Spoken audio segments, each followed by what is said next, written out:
അസ്സലാമു അലൈക്കും. Big boss എന്ന് പറയുന്ന പരിപാടി വീണ്ടും ആരംഭിച്ചിരിക്കുന്നു. ബിഗ് ബോസ് സീസൺ 7 എന്ന പേരിൽ മോഹൻലാൽ എന്ന് പറയുന്ന നടനെ അവതാരകനാക്കിക്കൊണ്ട് ഏഷ്യാനെറ്റ് നടത്തുന്ന ഈ ഒരു പരിപാടി കാണാൻ ലക്ഷക്കണക്കിന് ആളുകളുണ്ട്. കേരളത്തിലെ മലയാളികൾക്കിടയിൽ വലിയ സ്വാധീനം ചെലുത്തുന്ന ഒരു പരിപാടിയാണ് ബിഗ് ബോസ്. കേരളത്തിൽ അറിയപ്പെടുന്ന കുറച്ച് ആളുകളെ, അതിൽ യുക്തിവാദികളുണ്ട്, സുവർഗരതിക്കാരുണ്ട്, അങ്ങനെ അടങ്ങുന്ന എല്ലാ വിഭാഗത്തിലുമുള്ള ആളുകളെ ഒരു മുറിക്കുള്ളിൽ കൊണ്ടുവന്നുകൊണ്ട് ബിഗ് ബോസ് എന്ന് പറയുന്ന ഒരു വ്യക്തി അവരെല്ലാം പരസ്പരം തമ്മിൽ തല്ലിപ്പിച്ചും അടിപ്പിച്ചും വഴക്കുണ്ടാക്കിയുമൊക്കെ അവരെ ഒരു കളിപ്പാവകളെപ്പോലെ കളിപ്പിക്കുന്നൊരു പരിപാടിയാണ് ബിഗ് ബോസ് എന്ന് പറയുന്നത്.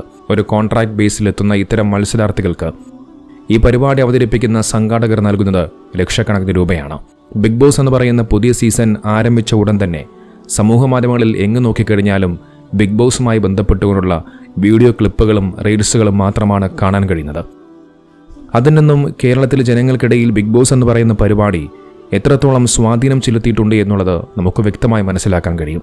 ആ പരിപാടി കാണുന്നവരിൽ നമ്മുടെ മുസ്ലിം സമുദായത്തിലെ ആളുകൾ ഉണ്ട് എന്നുള്ളത് കൂടി മനസ്സിലാക്കേണ്ടതുണ്ട്. കുടുംബസമേതമാണ് പലരും ഇത്തരം പരിപാടികൾ കണ്ടുകൊണ്ടിരിക്കുന്നത്. അത്തരം ആളുകളോട് കുറച്ച് കാര്യങ്ങൾ പറയട്ടെ. ഇത്തരം പരിപാടികളിൽ ഒളിഞ്ഞിരിക്കുന്ന രഹസ്യ അജണ്ടകൾ, അതിൻ്റെ പിന്നിൽ ഒളിഞ്ഞിരിക്കുന്ന അപകടങ്ങൾ നിങ്ങളാരും തിരിച്ചറിയാതെ പോകരുത്. ഇതിൻ്റെ ഭാഗമായിട്ട് ഞാൻ ചില കാര്യങ്ങൾ പറഞ്ഞു വയ്ക്കാം. കിടിലം ഫിറോസിനെ ഒരുപക്ഷെ അറിയാവുന്നവരുണ്ടാകാം. കുറച്ച് വർഷങ്ങൾക്ക് മുമ്പ് കിടിലം ഫിറോസ് ഇതേ ബിഗ് ബോസ് എന്ന് പറയുന്ന പരിപാടിയിലെ ഒരു കണ്ടസ്റ്റൻ്റ് ആയിരുന്നു, അതായത് ഒരു മത്സരാർത്ഥിയായിരുന്നു. അദ്ദേഹം ബിഗ് ബോസ് എന്ന് പറയുന്ന പരിപാടിയിൽ നിന്നും ഇറങ്ങിയതിന് ശേഷം അവിടെയുള്ള കുറേ അനുഭവങ്ങൾ അദ്ദേഹം സമൂഹ മാധ്യമങ്ങളിൽ പങ്കുവച്ചു. ബിഗ് ബോസിൽ അദ്ദേഹം അവിടെ കണ്ട ചില ഞെട്ടിപ്പിക്കുന്ന വെളിപ്പെടുത്തലുകൾ അതിങ്ങനെയായിരുന്നു. ഇല്ലുമിനാറ്റി അന്വേഷണം, ബിഗ് ബോസ് ഓർമ്മകൾ, പേജ് 9. അപസർപ്പക കഥകൾ പോലെ എന്നും എപ്പോഴും ഉയർന്നിട്ടുള്ള ആകാംക്ഷ നിറഞ്ഞ ചിന്തയാണ് ബിഗ് ബോസ് എന്നത് ഇല്ലുമിനാറ്റി ബന്ധമുള്ളതാണോ അല്ലയോ എന്നത്. ഞങ്ങൾ ഹൗസിനുള്ളിൽ നിൽക്കുമ്പോൾ ടോട്ടലി എല്ലായ്പ്പോഴും ഒരു നെഗറ്റീവ് ഫീലാണ്. ചുറ്റും ഭയത്തിന്റെ, ദുരൂഹതയുടെ, നിഗൂഢതയുടെ ഒരു അന്തരീക്ഷം. പല കട്ടിലുകളിൽ കിടക്കുന്ന ഒന്നിലേറെ പേർ ഒരേ സ്വപ്നം കാണുക, സംഭവിക്കാനിരിക്കുന്ന പലതും മുൻകൂട്ടി ചിന്തകളിൽ വന്നു പോവുക, പറയരുത് എന്ന് ഓർത്ത കാര്യം പറയുക, ചെയ്യരുത് എന്നത് നമ്മളെ കൊണ്ട് ചെയ്യിക്കാൻ മനസ്സ് പ്രേരിപ്പിക്കുക തുടങ്ങിയ നിഗൂഢമായ പലതും ഞങ്ങൾക്ക് അനുഭവത്തിൽ വന്നു. പ്രത്യേകിച്ച് എനിക്കും അഡോണിക്കും.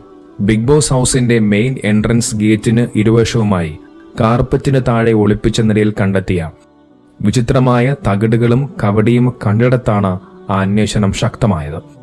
ഞങ്ങൾ ഇറങ്ങിത്തപ്പി. ഓരോ മുക്കിലും മൂലയിലും ഒളിപ്പിച്ച നിലയിൽ ചെമ്പ് തകിടുകൾ, അതിൽ മനസ്സിലാകാൻ സാധിക്കാത്ത ഭാഷയിൽ എന്തൊക്കെയോ കുറിച്ചിട്ട പ്രത്യേക വരകൾ, എഴുത്തുകൾ, ചിലയിടങ്ങളിൽ പകിടകൾ, പല നിറത്തിൽ കവടികളുടെ കൂട്ടം. അങ്ങനെ ശ്രദ്ധിച്ചാൽ ഒളിപ്പിച്ചു വച്ചിരിക്കുന്ന പലതും കാണാനാകും.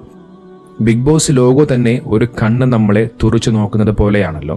ഒരു ദിവസം അന്വേഷണ തുരമൂത്ത് ഹൗസിലെ ജയിലിന് മുകളിൽ കെട്ടിയിട്ട ഒരു ഏലസ് കണ്ട് അഡോണി എന്റെ ചുമലിൽ കയറി നിന്ന് അത് അഴിച്ചെടുക്കാൻ ശ്രമിച്ചിടത്ത് ബിഗ് ബോസ് പൊക്കി ഞങ്ങളെ. സെറ്റിനുള്ളിലെ ഒരു വസ്തുക്കളും അതിരിക്കുന്ന ഇടത്തു നിന്ന് അനക്കരുത് എന്ന് കൽപ്പിച്ചതോടെയാണ് ആ അന്വേഷണം വഴിമുട്ടിയത്. പക്ഷേ അവ അവിടെയുണ്ട്. ഏലസുകൾ, തകിടുകൾ, വിചിത്രമായ ചില രൂപങ്ങൾ, കവടികൾ, പ്രീസം തുടങ്ങി പുറത്തു കാണാത്ത എന്നാൽ നമ്മുടെ കണ്ണിൽപ്പെടുന്ന ചിലത്.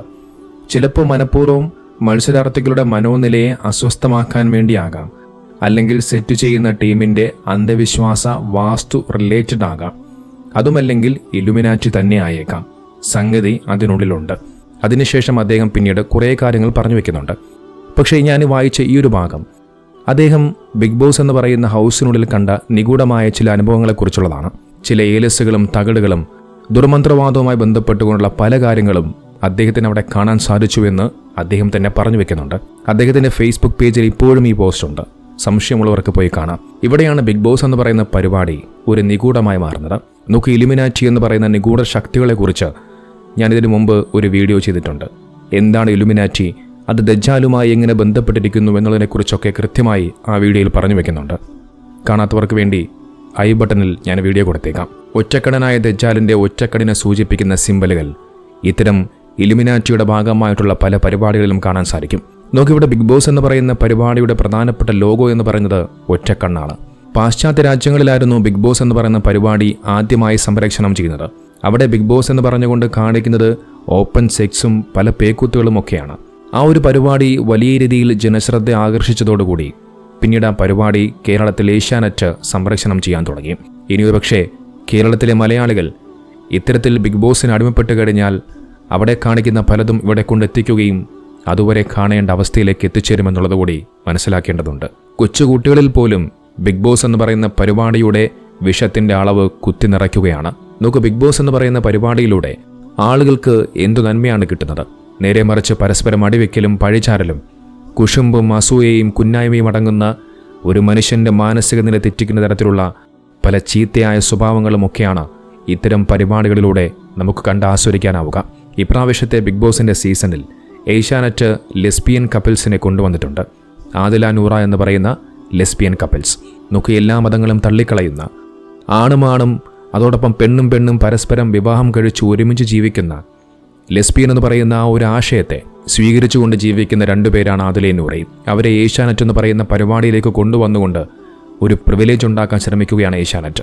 ഇത്തരം ലെസ്ബിയൻ കപ്പിൾസിനെ അവിടെ കൊണ്ടുവന്നിട്ട് അവർക്കൊരു പ്രിവിലേജ് കൊടുത്തുകൊണ്ട് അതെല്ലാം ശരിയാണെന്നും ഞങ്ങൾക്കും ഇവരെ പോലെ നാളെ ഒരു ലെസ്ബിയൻ കപ്പിൾസായി മാറണമെന്നുള്ള ഒരു ചിന്ത ഒരുപക്ഷെ ഈ പരിപാടി കാണുന്ന മറ്റു സ്ത്രീകൾക്കും ഉണ്ടാകാം. അതുകൊണ്ട് സൂക്ഷിക്കുക, പ്രത്യേകിച്ച് മാതാപിതാക്കൾ.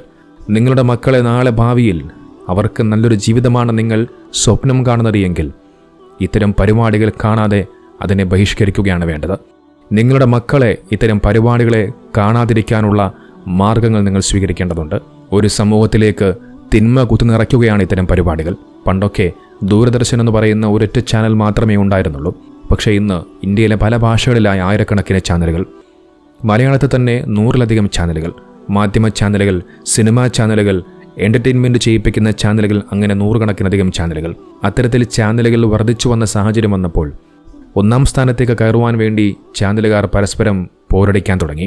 ഞങ്ങളുടെ ചാനൽ ഒന്നാം സ്ഥാനത്തേക്ക് എങ്ങനെയെങ്കിലും എത്തിക്കണമെന്നുള്ള ലക്ഷ്യത്തിൻ്റെ ഭാഗമായി അവർ പലതരത്തിലുള്ള പരിപാടികളും ഷോകളും അതോടൊപ്പം പല കൺസെപ്റ്റുമൊക്കെ ഉണ്ടാക്കാൻ തുടങ്ങി. അതിൻ്റെ ഭാഗമായിട്ട് ആരംഭിച്ച ഒന്നാണ് ബിഗ് ബോസ് എന്ന് പറയുന്നത്. നമ്മൾ ഇത്രയും നാൾ തിന്മയാണെന്ന് പറഞ്ഞുകൊണ്ട് അകറ്റി നിർത്തിയിരുന്ന എല്ലാ കാര്യങ്ങളും നമ്മുടെ വീടിൻ്റെ അകത്തളങ്ങളിൽ കൊണ്ടെത്തിച്ചുകൊണ്ട് ആളുകൾക്ക് പൊതുസമ്മതി നേടിക്കൊടുക്കുന്ന ഒരു സോഷ്യൽ എഞ്ചിനീയറിംഗ് പ്രോഗ്രാമാണ് ബിഗ് ബോസ് എന്ന് പറയുന്നത്. ഒരു മതങ്ങളുടെയും നന്മ കാണാൻ കഴിയില്ല എന്ന് മാത്രമല്ല, എല്ലാ മതങ്ങളിലെയും കുറ്റങ്ങൾ കണ്ടെത്തുക എന്നുള്ളത് മാത്രമാണ് നമുക്കതിലൂടെ കാണുവാൻ കഴിയുന്നത്. സമൂഹത്തിൽ അകറ്റി നിർത്തിയിരുന്ന സുവർഗരതിക്കാരെയും യുക്തിവാദികളെയും വളരെയധികം വെള്ളപൂശിക്കൊണ്ടാണ് ബിഗ് ബോസ് എന്ന് പറയുന്ന ഈ വീടിൻ്റെ സ്വീകരണ മുറിയിലേക്ക് അവർ എത്തിക്കുന്നത്. സമൂഹത്തിൽ അന്നുവരെ അവർ ചെയ്തിരുന്ന തെറ്റുകൾ അത് തെറ്റുകളല്ല എന്ന് വരുത്തി തീർക്കുകയാണ് ഇവരുടെ പ്രധാന ഉദ്ദേശം. ഒറ്റക്കണ്ണുള്ള ലോഗോയുള്ള ബിഗ് ബോസ് എന്ന് പറയുന്ന പരിപാടിക്ക് പിന്നിൽ ഇലുമിനാറ്റിയുമായി ബന്ധപ്പെട്ടുകൊണ്ടുള്ള നിഗൂഢമായ രഹസ്യങ്ങളും അപകടങ്ങളും ഒളിഞ്ഞിരിപ്പുണ്ട് എന്നുള്ളത് നിസ്സംശയം പറയാൻ കഴിയും. അതുകൊണ്ട് എല്ലാവരും സൂക്ഷിക്കേണ്ടതുണ്ട്.